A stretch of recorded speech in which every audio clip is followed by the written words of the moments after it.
দিয়েছে। কাঁচা পেঁয়াজ খেয়ে মসজিদে যেতে নিষেধ করেছে। কেন? আপনার দ্বারা যেন কোনো মুমিন ব্যক্তি কষ্ট না পায়।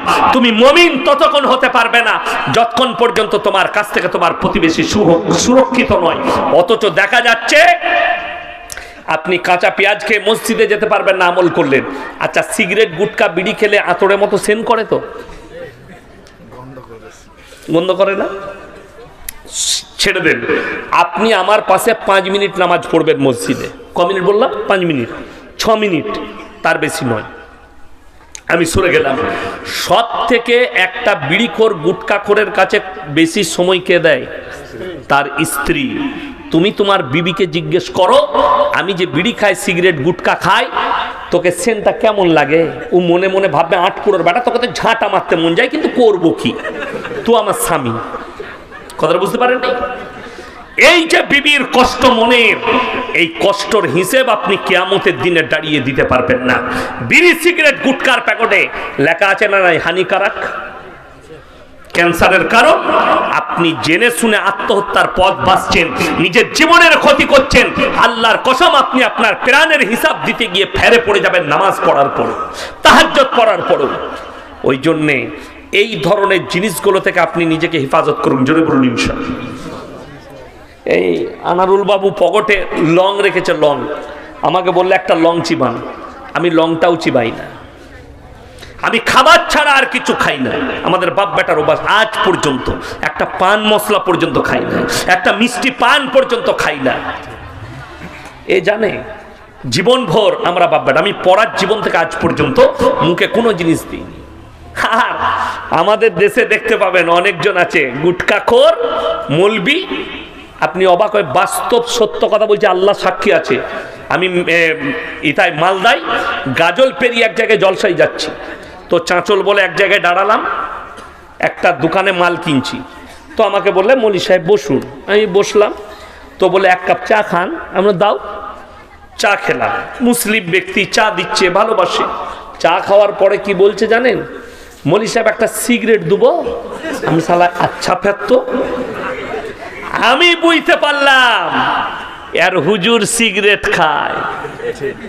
আমি তাকে বললাম, এই মৌলী সাহেবদের কি সিগারেট খাওয়াই চলবে না? তো জায়েজ নাই।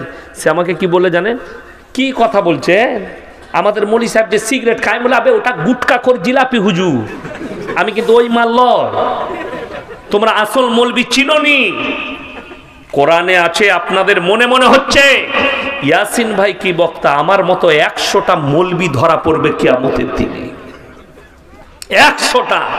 কোরআন বলছে সূরা বাকারা, ইন্নাল্লাযীনা ইয়াকতুমুনা মা আনজালাল্লাহু মিনাল কিতাব ওয়া ইয়াশতারুনা বিহি সামানান কালীলা উলাইকা মা ইয়াকুলুনা ফি বুতুনিহিম ইল্লান নার। যে সমস্ত হুজুররা মৌলবীরা নিজেদের পেট চালাবার জন্য আমার কোরআনের আয়াতকে লুকিয়ে দেয়, হককে লুকিয়ে দেয়, তারা নিজেদের পেটেতে আগুন ছাড়া আর কিছু ভরে না। এই জাহাঙ্গীর আবার ফতোয়া দিয়েছে ব্যাংকের সুদটা জায়েজ। খাও, কত খাবে? আমার ভাই, বড় কষ্ট লাগে।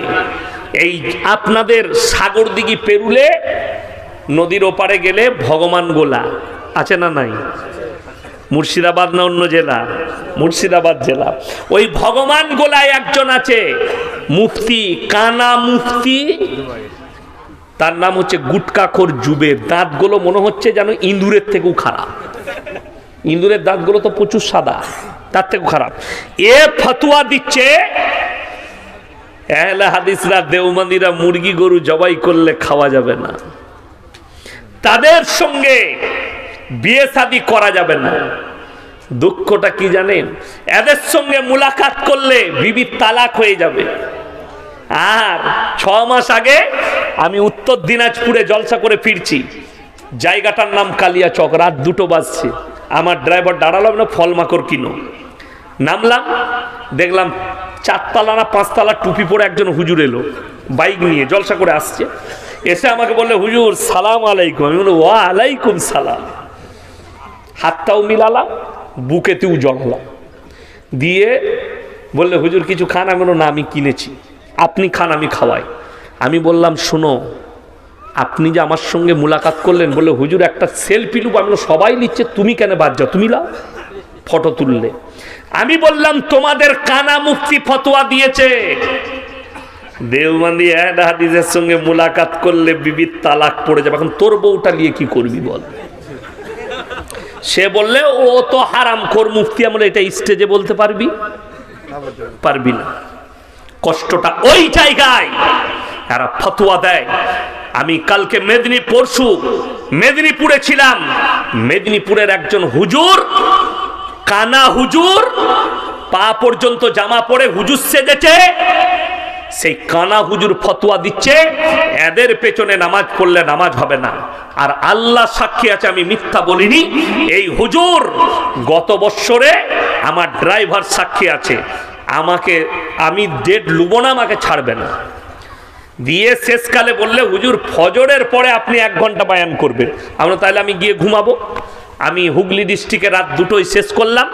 ওখানে গিয়ে যখন 4টায় ঢুকছি তখন দেখছি ওই হুজুর বক্তব্য দিচ্ছেন। আমি উজু করে গিয়ে বসলাম। ইমাম সাহেব বললে হুজুর নামাজটা পড়িয়ে দেন।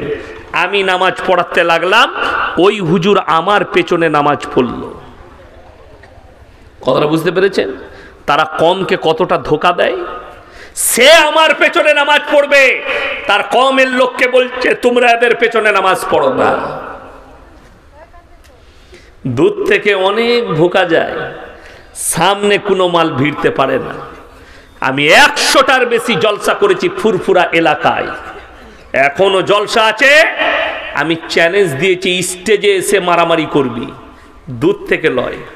আপনারা এখনো ভিডিও দেখেছেন ইয়াসিনকে কেউ অ্যাটাক করতে পেরেছে স্টেজে?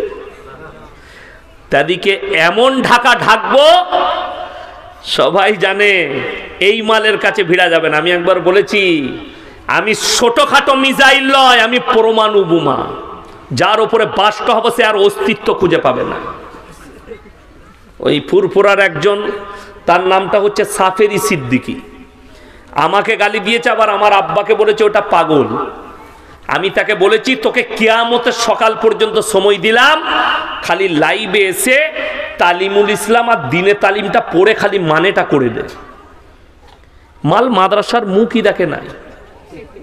হ্যাঁ, আর আমাদের এই জলসাগুলো আপনাদেরকে অনুরোধ করে বলে যাচ্ছি, যারা এলাকার মানুষ আছেন জলসা করতে গেলে এই সমস্ত ইমাম আর আলেমদের কাছে পরামর্শ নিয়ে কষবেন। মোবাইলে দেখলেন ভালো লাগলো, সুর ভালো, দাওয়াত দিবেন না। তার আকীদা জানবেন, লোকটার চলাফেরা জানবেন, এই লোকটা শিরকের মধ্যে ডুবে আছে কিনা, বেদাতের মধ্যে ডুবে আছে কিনা, তা না হলে কওমের মারাত্মক ক্ষতি হবে। আমি হুগলি ডিস্ট্রিক্টে মসজিদে শুয়ে আছি, টাইম হলো, আমি আর পর প্রস্রাব করে মুখে হাতে পানি দিয়ে যাচ্ছি, আর আমার থেকে বয়স কম, অনেক জুনিয়র